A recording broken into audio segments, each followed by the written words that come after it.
짜주시면 일정표를 다른 분들은 좀 협조를 부탁드립니다. 예, 여기까지 하고 저희 이제 디모데전서 계속해서 이제 6장을 살펴보도록 하겠습니다. 예, 오늘은 6장 1절부터 5절까지 저희가 5절을 살펴보는데 이제 주로 종과 주인의 문제를 다루고 있어요. 그래서 이 문제를 한번 저희가 다뤄보도록 하겠습니다. 이 디모데전서는요, 사람들이 좋아하지 않는 구절들이 있어요. 그러니까 교리적으로 그렇게 어렵진 않지만 이 실행적으로는 좀 껄끄러운 문제들, 그러니까 부부 관계에 관한 문제, 그러니까 예를 들면 자녀들한테도 순종하라고 하잖아요. 또 아내한테도 남편한테 순종하라고 그러고, 남편은 또 아내를 사랑하라고 그러고, 이런 부분, 이런 게 사실은 실행하기가 의외로 쉽지 않은 부분이에요. 근데 이제 오늘 우리가 다루게 될 본문도 마찬가지입니다. 이제 종과 주인에 대해서 이야기를 하고 있는데 이것도 쉽지는 않습니다.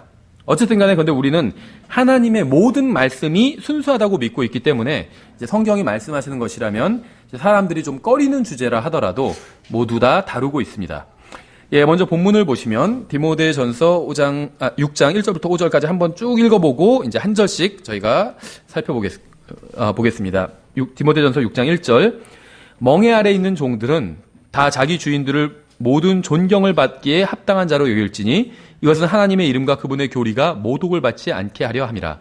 믿는 주인이 있는 자들은 그들이 형제라 해서 그들을 얕보지 말고 오히려 잘 섬길지니라.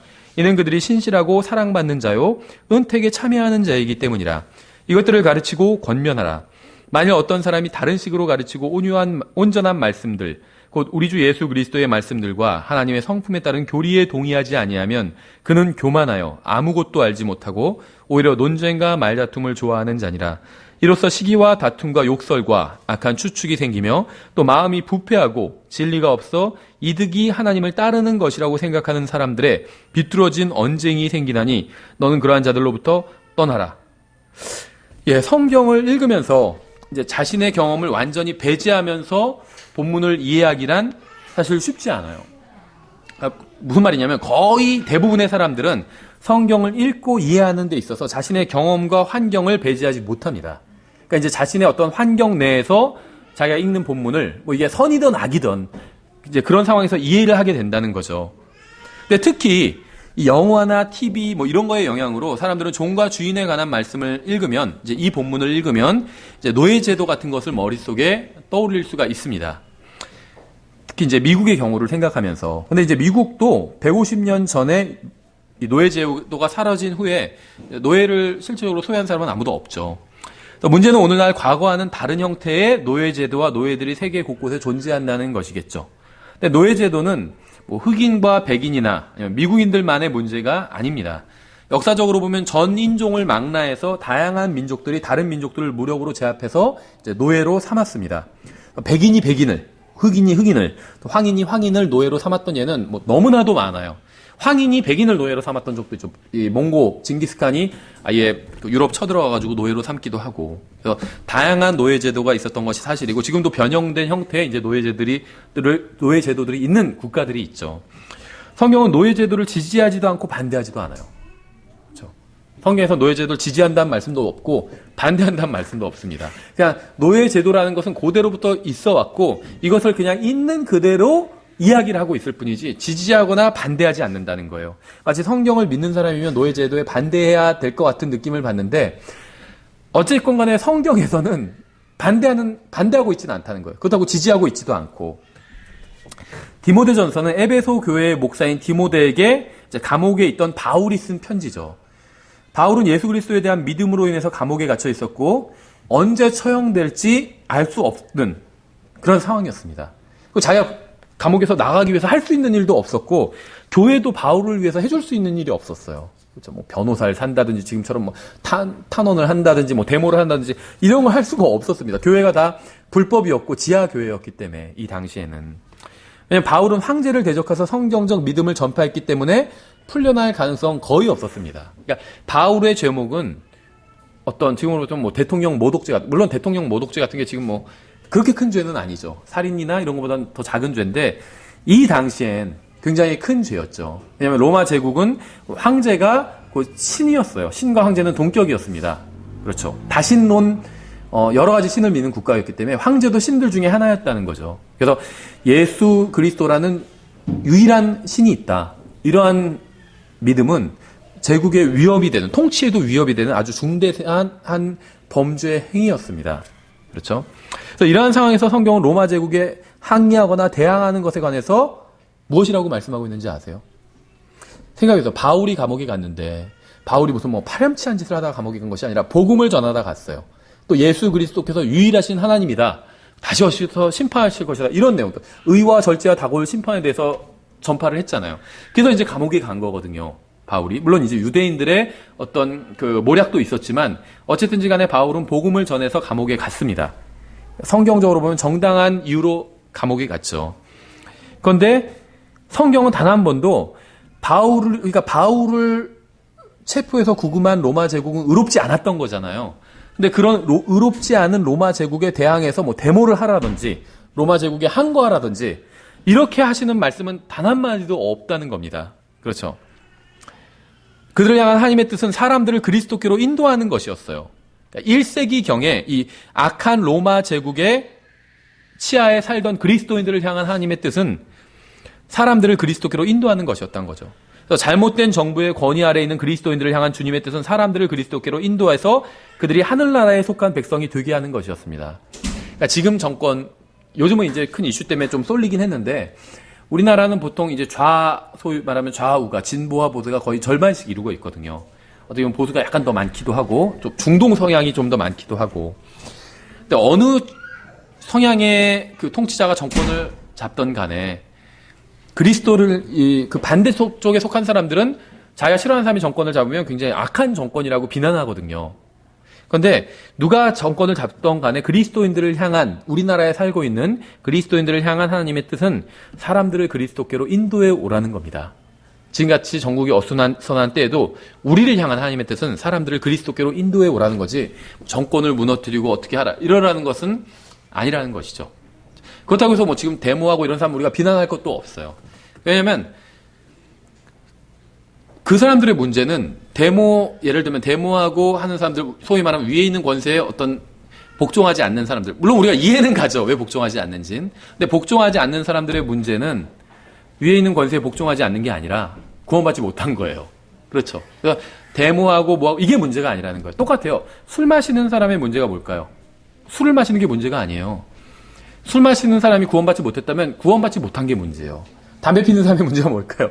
구원받지 못한 사람이 담배 핀다면 구원받지 못한 게 문제지, 담배 피는 게 담배 피는 것도 문제겠지만 그건 아주 작은 문제예요. 담배 피는 것 때문에 지옥에 가지 않잖아요, 사람이. 술 마시는 것 때문에 지옥에 가지도 않거든요. 구원받지 못했기 때문에 지옥에 가거든요.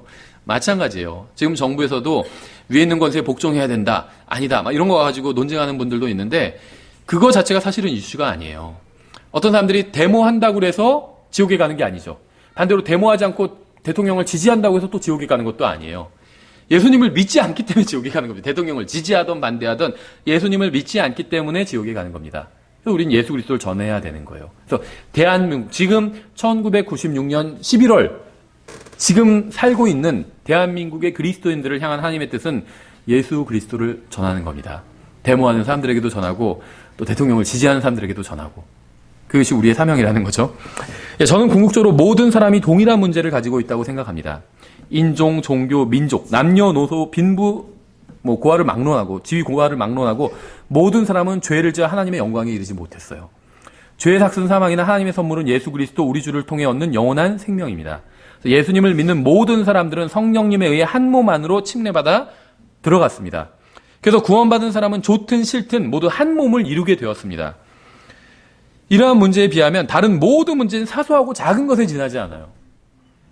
김정은이 북한을 통치하고 있는 거나 우리나라 상황이나 미국에서 누가 대통령이다 이런 거는요, 다 아주 작고 사소한 문제에 지나지 않는다는 거예요. 성경에서 말씀하시는 진짜 인생의 문제에 비하면, 생각해보세요. 죽어서 지옥에 가면 누가 대통령이 돼, 그게 무슨 상관이 있겠어요. 전혀 중요하지 않다는 거죠. 그러니까 우리가 성경을 믿는다면 그렇다는 거예요. 그렇죠? 중요한 것은 인종이나 노예 문제가 아니라 혼의 문제입니다. 혼의 문제. 우리나라는 좀 덜하긴 한데 미국에서는요, 이 노예 문제 갖고 아직도 그리스도인 사이에서 또 논쟁하는 분들이 있어요. 특히 이제 남부에서는 주로 이 노예 제도 자체 정당하다 이렇게 얘기하는 분들도 있고, 그리스도인들이 북부에서는 반대하는 분들도 있고, 그래서 여기에 대한 논쟁이 좀 있는데 우리나라는 좀 이런 문제가 별로 없죠. 근데 이 노예 문제 이런 것이 중요한 것이 아니라 혼의 문제가 중요하다는 거죠. 특히 미국에서는 인종 문제가 아직도 큰 이슈잖아요. 피부색이나 어느 민족에 속했느냐보다 더 중요한 것은 혼이 구원받았는지 여부라는 거죠. 바울은 감옥에 갇혀 있었습니다. 지금 에베소서를 기록할 당시에. 근데 주인으로부터 도망치던 노예가 잡혀 들어와서 바울과 감방 동기가 되죠. 그게 이제 빌레몬서를 보면 오네시모죠.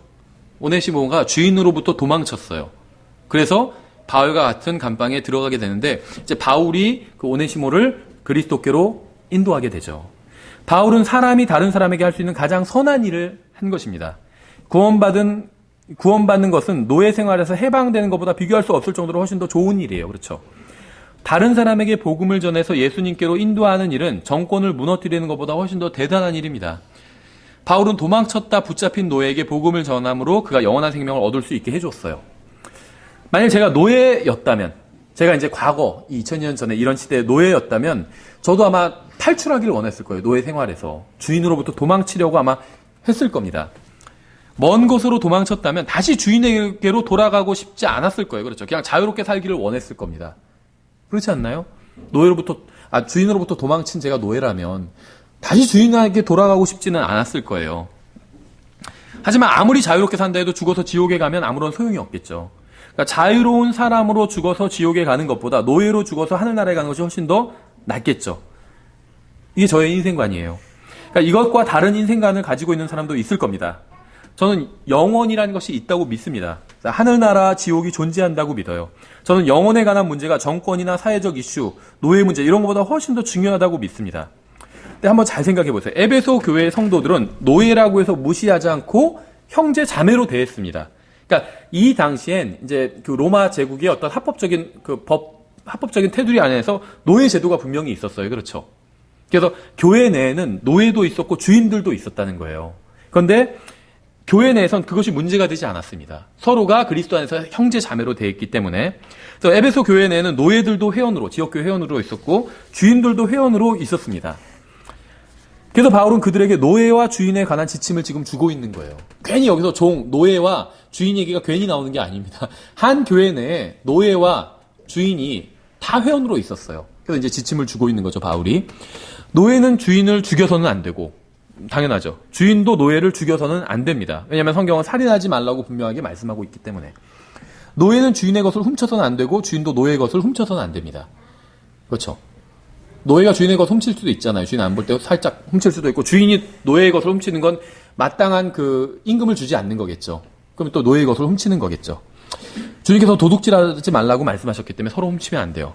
따라서 누군가의 소유물을 부수거나 불을 지르는 것은 주님의 뜻이 아닙니다.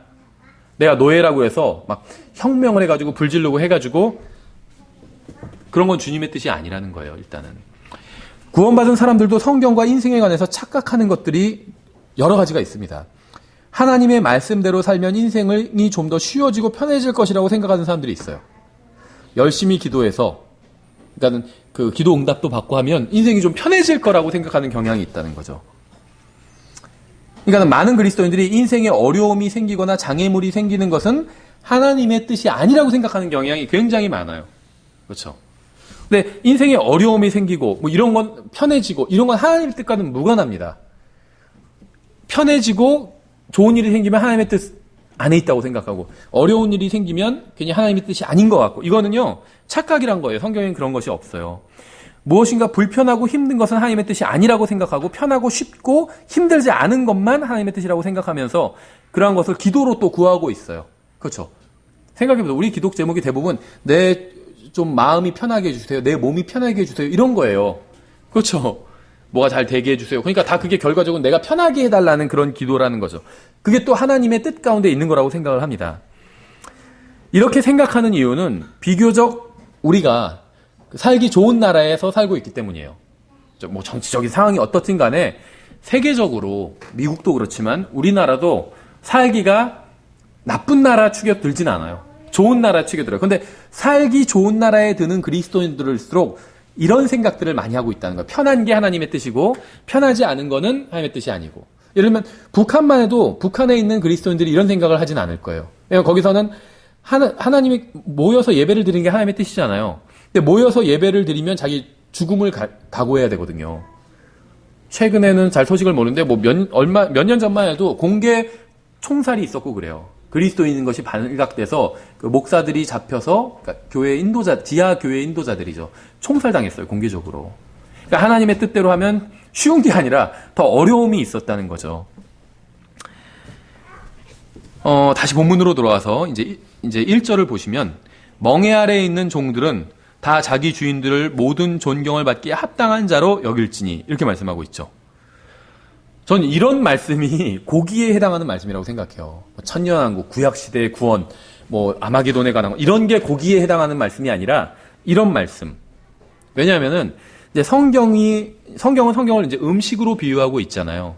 그 음식이란 건 내가 먹어서 소화를 시켜야 되거든요. 그럼 먹는 거는 뭐냐면 이해하는 거예요. 믿는 것이고, 소화시키는 건 이제 이걸 믿어서, 이제 믿는 것이 내가 소화 과정이겠죠. 믿어서 실행으로 옮기는 겁니다. 이게 소화시키는 거예요. 그렇죠? 내가 그냥 이해만 하는 건 소화시킨 게 아니에요. 완전히 이해하고 실행하는 거예요. 순종해서. 그게 이제 소화시킨 겁니다. 그래서 성경에서 우유에 해당하는 말씀들이 있어요. 주로 이거는 구원에 관한 말씀들입니다. 그건 내가 실제로 믿고 믿을 수가 있어요. 소화시킬 수가 있습니다. 그래서 예수님을 믿고 구주로 구원자로 영접해라. 대부분 우리가 했잖아요. 그렇게 영접했잖아요. 소화시켜서 실행한 거예요. 근데 이제 이런 구절들이 고기에 해당돼요. 이게 좋은 음식이란 건 알아요. 그런데 머리로 나는데 이게 소화가 잘 안 돼요. 실행이 잘 안 돼요. 멍에 아래에 있는 종들은 다 자기 주인들을 모두 존경받기에 합당한 자로 여기래요. 주인들을 모두 존경받기에 합당한 자로 여기래요. 이거 굉장히 어려운 말씀이에요. 주인을 존경하는 종은 거의 없습니다. 이제 이걸 좀 영적으로 적용해서, 주인이 사장이고 종이 직원이에요. 그렇죠? 이게 크게 영적으로 적용한 것도 아니에요. 이게 이제 소위 말하면 외거노비잖아요. 우리나라에서도 설거노비, 외거노비가 있어요. 설거노비는 집에서 같이 사는 노비고, 외거노비는 출퇴근하는 노비잖아요. 그럼 대부분의 현대인들은 외거노비거든요. 설거노비도 있지만, 일부. 거기서 이제 회사에서 사는 사람들. 근데 뭐라고 하냐면, 주인, 사장을 존경하래요. 자기 주인들을 모든 존경을 받기에 합당한 자로 여기래요. 사장 존경하는 사람 거의 본 적이 없어요. 그렇지 않나요? 흔치 않아요. 왜냐하면 훌륭한 주인이나 훌륭한 사장은 거의 없기 때문에. 그렇지 않나요? 훌륭한 사장님 보신 적 있어요? 훌륭한 주인? 거의 없어요. 남들이 보면 훌륭하다고 생각할지 몰라도 그 직원들한테 물어보면 천만의 말씀이라고 그래요, 다. 정말 직원들이 우리 사장님 너무 훌륭해요, 이렇게 평가하는 사장은 거의 없다는 거예요. 그렇죠? 근데 성경 뭐라고 말씀하셨죠? 주인을 존경하래요. 주인을. 그래서 이 말씀은 실행하기 매우 어려운 말씀입니다. 우리가 눈여겨봐야 할 부분이 바로 이제 9절의 뒷부분이에요. 왜냐하면 이 뒷부분이 앞부분의 목적을 설명해주고 있기 때문이에요. 주인을 존경하라고 그랬죠. 근데 뒷부분에서 뭐라고 했냐면, 이것은 하나님의 이름과 그분의 교리가 모독을 받지 않게 하려 함이라. 주인이 잘났기 때문에 존경하라는 게 아니에요. 사장님이 잘났기 때문에 존경하라는 게 아니에요. 사장님이 대단한 인격자이기 때문에 존경하라는 것이 아니라, 하나님의 이름과 그분의 교리가 모독받지 않게 하기 위해서 사장님을 존경하고 존중하라는 겁니다. 여러분이 구원받았다면 여러분은 하나님의 이름과 여러분은 관련이 있어요. 하나님의 이름과. 이건 엄청난 거예요. 아까 제가 오전에도 말씀드린 것처럼 우린 그리스도의 대사자, 구원받은 모든 사람은 그리스도의 대사고, 그러니까 이제 실제 교리적으로 그렇다는 게 아니라 영적인 의미에서는 사도나 마찬가지예요. 사도. 보내심을 받은 자라는 의미에서. 사도의 은사 이런 건 없으니까. 사도의 은사가 없기 때문에 실제 사도는 아니죠. 그러나 목사나 목사가 아닌 사람이나 다 마찬가지예요. 사도는 아니에요, 다. 목사도 사도가 아니고. 다만 영적인 의미에선 사도와 같은 보내심을 받은 자라는 거죠. 주님께로부터 직접적으로. 그래서 그리스도의 대사라는 겁니다. 그래서 우리는 예수님의 이름과 관련이 있어요. 하나님의 이름과 관련이 있습니다. 여러분이 어떻게 행동하느냐에 따라 사람들은 여러분을 보고 하나님의 이름의 영광을 돌리기도 하고 모독하기도 합니다. 생각해 보세요. 기독교인들이 비리를 저지르는 게 가끔 기사에 나오잖아요. 정확히 말하면 기독교인이 아니라 목사가 비리를 저지르는 게 주로 나오죠. 그런데 이 사람은 어느 교회 집사인데 비리를 저질렀다, 이렇게는 안 나와요. 목사인데 비리를 저질렀다, 이렇게 나와요. 그럼 사람들이 누구 욕을 하죠? 목사 욕도 하지만 하나님 욕을 해요, 주로. 그거 어떻게 사람들이 모르겠어요. 본능적으로 아나 봐요. 하나님은 곧 예수님이란 걸 아나 봐요. 예수님 욕을 해요. 그렇죠. 하나님, 예수님. 욕을 먹게 된다는 거예요. 목사가 잘못했기 때문에. 그리스도인들이 잘못했기 때문에. 그러니까 우리는 하나님의 이름과 하나님의 영광과 관련이 있다는 거죠. 그래서 여러분은 여러분이 사는 곳에서 좋은 사람이 되어야 됩니다. 좋은 이웃이 되어야 돼요. 만약 학생이라면 열심히 공부하는 좋은 학생이 되어야 됩니다. 여러분 하나님의 이름과 연결되어 있기 때문에. 예전에 제가 다니던 교회라고 해야 되나? 하여튼 아는 교회라고 그냥 할게요.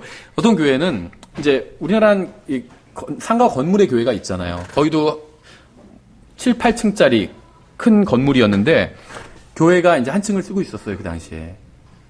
근데 그 상인들이 다 싫어했어요, 교회를. 목사님을 다 싫어했어요. 마치 목사님이 이제 한 층을 교회가 분양받았는데 마치 건물 전체의 주인처럼 행세한다 해서 다 싫어했습니다. 그렇게 되면 안 된다는 거예요. 말이 안 되죠. 예수님을 닮는다면 우리가 사람들이 우리를 싫어할 이유가 없어요.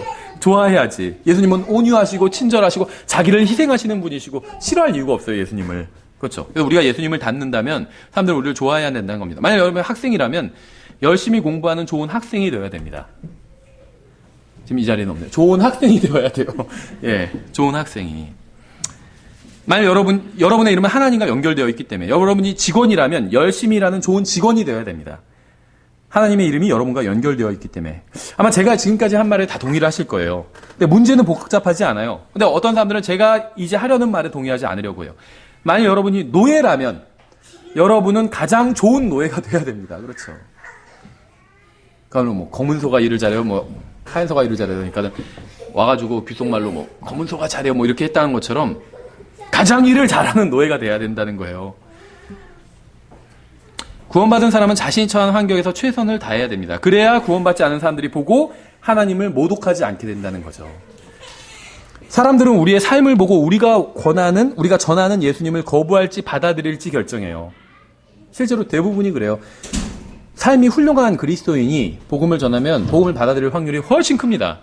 근데 삶이 훌륭하지 않은 사람이 복음을 전하면 복음을 사람들이 거부할 확률이 훨씬 더 커지겠죠. 그래서 우리가 자신이 처한 상황에 충실하지 않는다면 사람들은 우리가 전하는 예수님도 거부할 겁니다. 이러한 일은 우리가 속한 사회인 직장이나 학교에서 일어나면 안 돼요. 그렇죠. 우리로 인해서 사람들이 예수님을 거부하는 일이 일어나면 안 된다는 거예요. 우리가 그리스도인다운 삶을 살지 못하기 때문에 사람들이 우리가 전하는 예수님을 거부한다는 것은 정말 큰 비극이라는 거죠. 이 고린도 교회에도 에베소 교회와 약간 좀 그 상황은 다르지만 좀 비슷한 문제가 있었습니다. 이해를 위해서 제가 고린도전서 7장을 읽어보면 고린도전서 7장 10절부터 16절 좀 길지만 이해를 위해서 제가 한번 읽어볼게요. 그러니까 지역 교회마다 다 이제 비슷한 문제가 있었던 거예요. 고린도전서 7장 10절 결혼한 자들에게 내가 명령하노니 명령하는 이는 내가 아니라 주시니라. 아내는 자기 남편을 떠나지 말라. 그러나 그녀가 떠나거든 결혼하지 말고 지내든지 아니면 자기 남편과 화해하라. 또한 남편도 자기 아내를 버리지 말라. 그러나 나머지 사람들에게는 주가 아니라 내가 말하노라. 만일 어떤 형제에게 믿지 않는 아내가 있는데 그녀가 그와 함께 살기를 기뻐하거든 그는 그녀를 버리지 말며 또한 여자에게 믿지 않는 남편이 있는데 그가 그녀와 함께 살기를 기뻐하거든 그녀는 그를 버리지 말라. 믿지 않는 남편은 아내로 말미암아 거룩히 구별되고 믿지 않는 아내는 남편으로 말미암아 거룩히 구별되었나니 그렇지 않으면 너희 자녀들도 부정하였을 터이나 이제 그들이 거룩하니라. 그러나 믿지 않는 자가 떠나거든 떠나게 하라. 이제 유기죠. 그래서 유기도 이제 이혼 사유가 성경적인 이혼 사유가 된다는 거예요. 떠나면 어쩔 수가 없다는 거죠. 떠나면 떠나게 하라고 그랬잖아요. 그렇죠? 형제나 자매나 그런 경우에 속박을 받지 아니하느니라. 그러나 하나님은 화평에 이르도록 우리를 부르셨느니라. 오 아내여 내가 내 남편을 구원할지 어찌 알 수 있으리요. 오 남자여 내가 내 아내를 구원할지 어찌 알 수 있으리요. 과거와는 달리 문명화된 국가에서는 이미 충분히 복음이 많이 전해졌습니다. 문제는 구원받은 사람들과 구원받지 않은 사람들이 똑같은 가치관을 가지고 살고 있다는 거예요. 하나님의 법이나 의의 기준은 단 한 번도 바뀐 적이 없어요. 구원받았다고 해서 이전에 속한 좋지 않은 상황을 바꾸려는 것은 하나님의 뜻이 아닙니다. 구원받았다고 해서 구원받지 않은 배우자와 무조건 헤어지는 것은 잘못된 일이라는 거예요.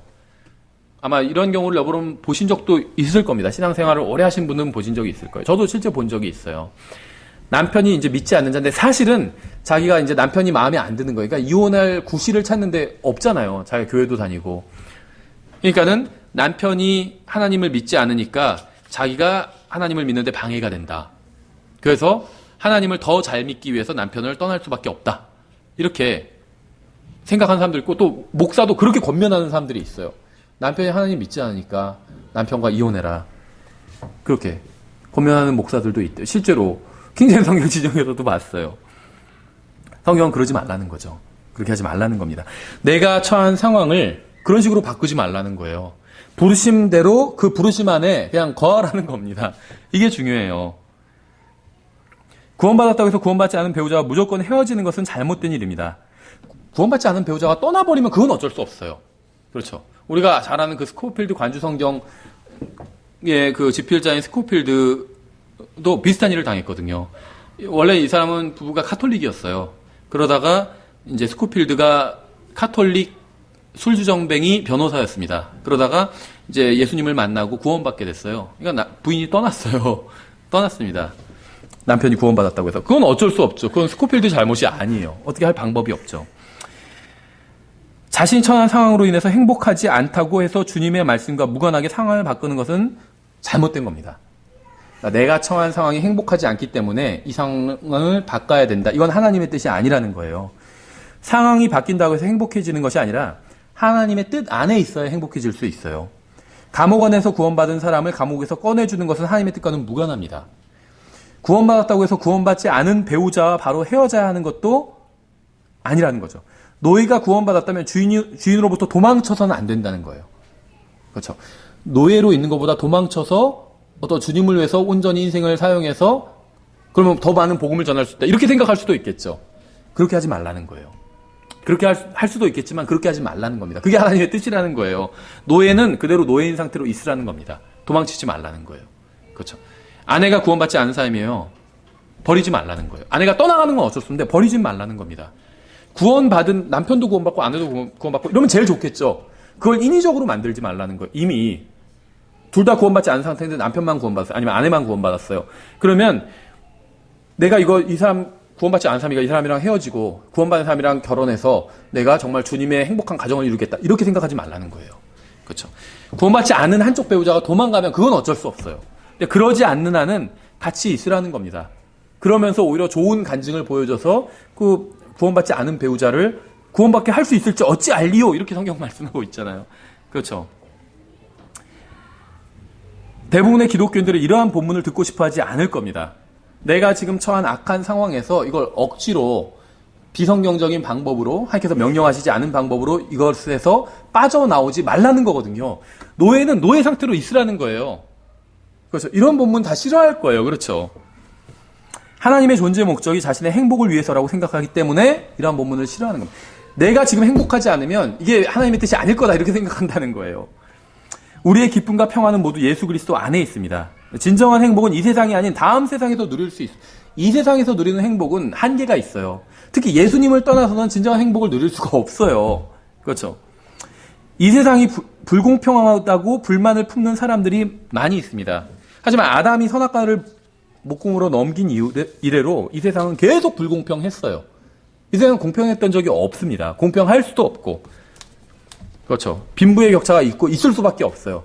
지금 만약에 온 세상의 재산을 다 걷어다가 다시 똑같이 나눠줘도 10년만 지나잖아요.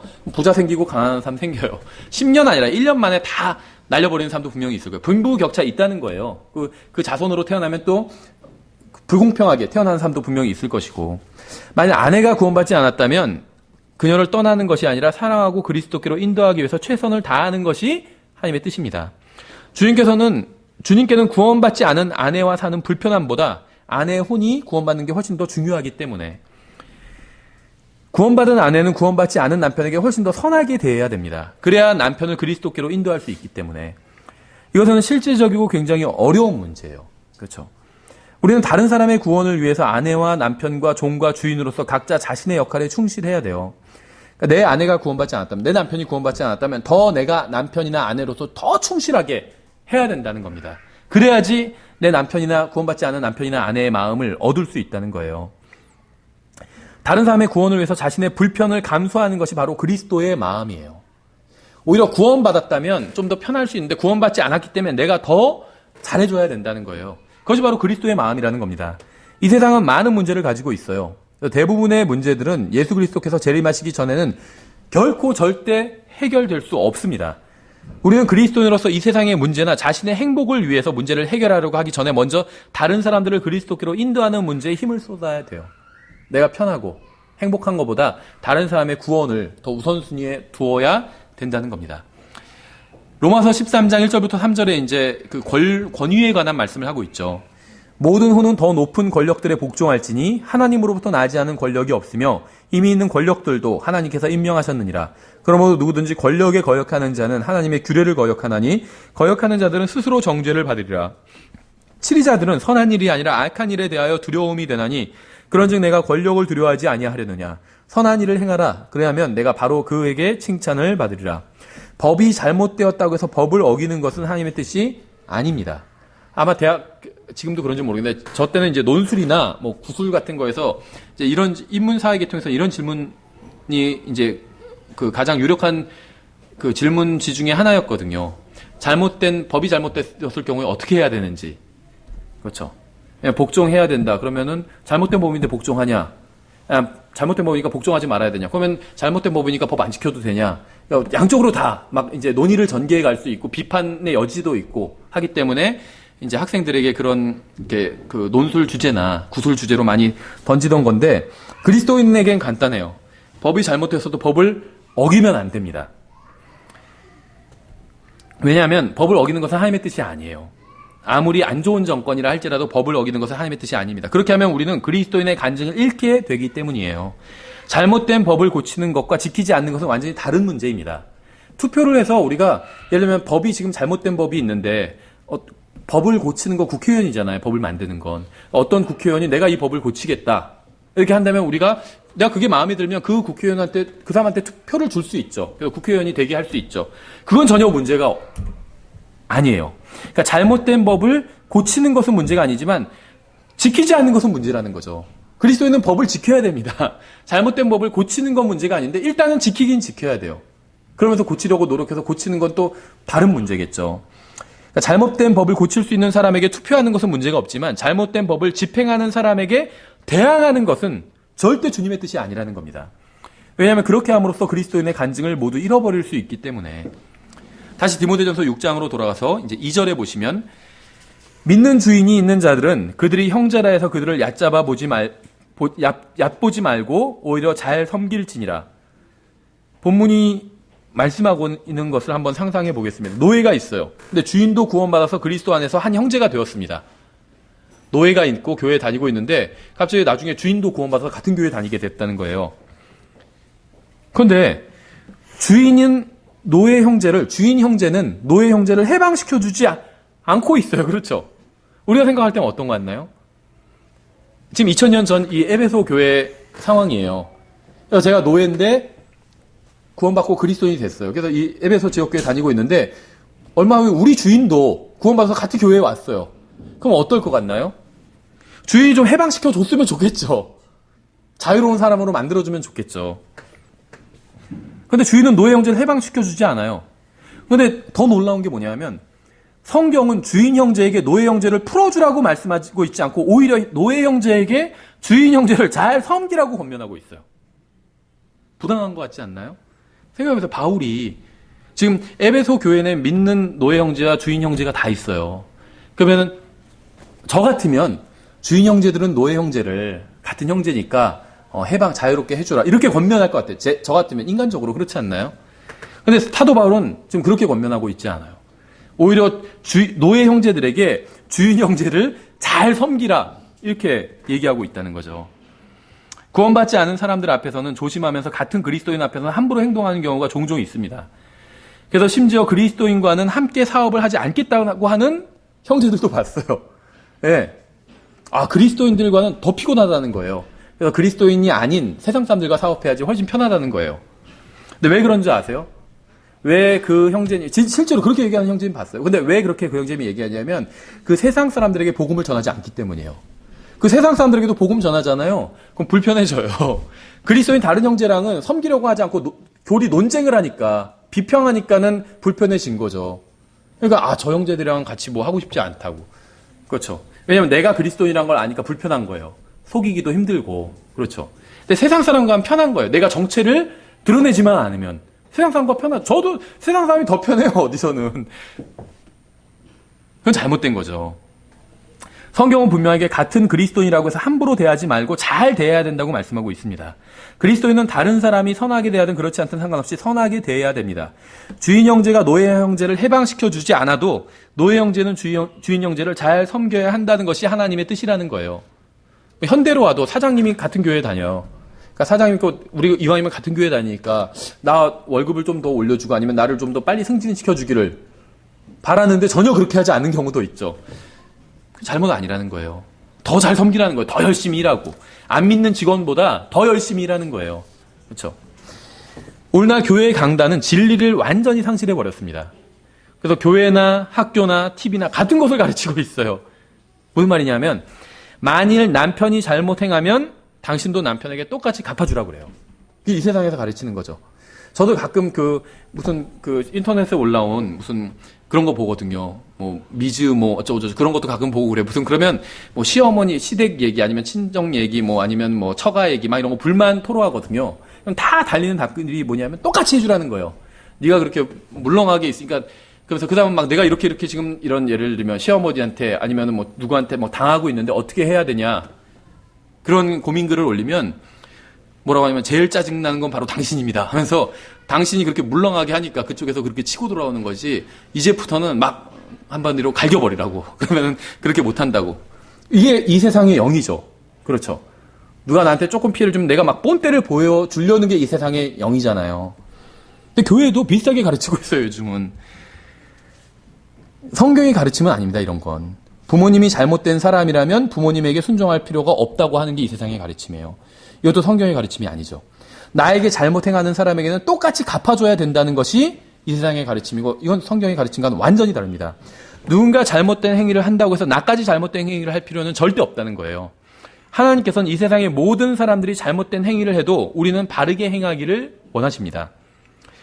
2절에 믿는 주인이 있는 자들은 그들이 형제라 해서 그들을 얕보지 말고 오히려 잘 섬길지니라. 이는 그들이 신실하고 사랑받는 자요 은택에 참여하는 자이기 때문이라. 이것들을 가르치고 권면하라. 만일 어떤 사람이 다른 식으로 가르치고 온전한 말씀들 곧 우리 주 예수 그리스도의 말씀들과 하나님의 성품에 따른 교리에 동의하지 아니하면 그는 교만하여 아무것도 알지 못하고. 잠깐 막 또 심하게 얘기하고 있죠, 바울이. 물론 성경님의 말씀이지만 성경이 무엇이라고 말씀하고 있는 걸까요? 어려운 상황에서도 하나님의 말씀대로 순종하지 않는다면 아무것도 알지 못한다는 거예요. 생각해 보세요. 내가 노예인데 교회에 다녔는데 나중에 우리 주인도 같이 나왔어요. 그럼 날 좀 해방시켜 줄 것 같은데 안 해줘요. 그래서 더 깐깐하게 막 나와요. 그렇죠? 어려운 상황이에요. 그런 상황에서도 하나님의 말씀에 순종해야 된다는 거예요. 만약에 순종하지 않으면 아무것도 알지 못한다는 거예요. 하나님의 말씀에 실제적으로 순종하지 않으면 아무리 대화란이 어떻고 무슨 휴거가 어떻고 얘기해도 그 사람은 아무것도 알지 못하는 사람이라는 거예요. 자기가 실행해야 될 것, 자기의 본분, 남편으로서 제대로 역할도 안 해요. 아내로서 제대로 역할도 안 해요. 자식으로서 역할도 안 해요. 부모로서 역할도 안 해요. 그럼 아무리 교리적으로 많이 알아봐야 그 사람은 교만해서 아무것도 알지 못한다는 거예요. 이게 하나님의 말씀이에요. 남편이 때로 잘못 행한다고 해서 따르지 않으면 교만해서 아무것도 알지 못한다는 겁니다. 교회 인도자들이 때로 잘못하기 때문에 그들을 따르지 않는다면 교만해서 아무것도 알지 못한다는 거예요. 부모가 때로 잘못 행한다고 해서 따르지 않으면 교만해서 아무것도 알지 못한다는 겁니다.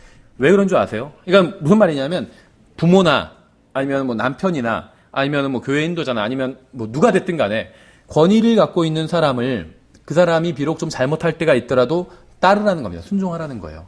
근데 왜 그러냐면 이 세상에 잘못을 행하지 않는 사람은 아무도 없어요. 모든 사람이 다 죄인이거든요. 누군가 잘못을 행하기 때문에 그 사람을 따를 수 없다 그러면 아무도 따를 수 없는 거예요. 그렇죠? 여기서 하나님의 말씀은 좀 잘못하더라도 따르라는 겁니다. 심지어 예수님도 그러셨어요. 세금 내라고 하니까 예수님이 뭐라고 하셨죠? 내가 하나님인데 누구한테 세금 내냐? 그러지 않으셨습니다. 세금 내셨어요. 세금 내셨어요. 따르라는 겁니다. 좀 잘못해도. 그것을 하나님께서 기뻐하신다는 거예요. 그러니까 우리 부모님은 성경대로 안 하시는데 상관없어요. 그냥 부모님이 시키는 대로 따르라는 겁니다. 주님께서는 이러한 내용을 가르치라고 사도 바울을 통해서 목사에게 편지를 보내신 거죠. 이런 것을 가르치라 이렇게 얘기하고 있잖아요. 교회에서 이런 걸 가르치래요. 복음과 그리스도인의 삶은 어떤 면에 있어서는 완전히 다른 성격을 가지고 있습니다. 구원은 아무런 대가를 치르지 않아도 공짜로 영원한 생명을 얻는 것이지만 그리스도인의 삶은 대가를 치르지 않으면 결코 이루어지지 않는 거예요. 우리는 그리스도인으로서 부당하게 행하고 잘못된 일을 하는 권위를 가진 사람들에게 순종해야 합니다. 그렇죠? 저도 굉장히 안타깝게 교통신호 위반해서 걸린 적이 있었거든요. 왜냐면 지금 딱 이제 유턴을 하는데 딱 빨간불이에요. 그러니까 이제 빨간불 때 유턴을 하잖아요. 근데 제가 도는 순간 불이 바뀌었어요. 딱 근데 경찰 아저씨가 숨어 있다가 딱 나오더라고요. 딱 오라고 하더라고요. 그래서 다 갔어요. 근데 아니 저기 제가 빨간불일 때 제가 넣었다. 그러니까 안 된대요. 제가 몸체가 자동차가 다 돌 때는 파란불로 바뀌었기 때문에 안 된대요. 근데 이제 경찰 아저씨랑 이거 말다툼 해봐야 소용없거든요. 저 사람 왜 안 잡고 나만 잡아요? 해봤자 소용이 없어요. 예. 그냥 당신이 보였기 때문에 잡는 다음에 할 말이 없는 거거든요. 원래 다 그렇거든요. 모든 범죄가 내가 잡혀놓고 다른 사람 왜 안 잡아요? 할 수가 없어요.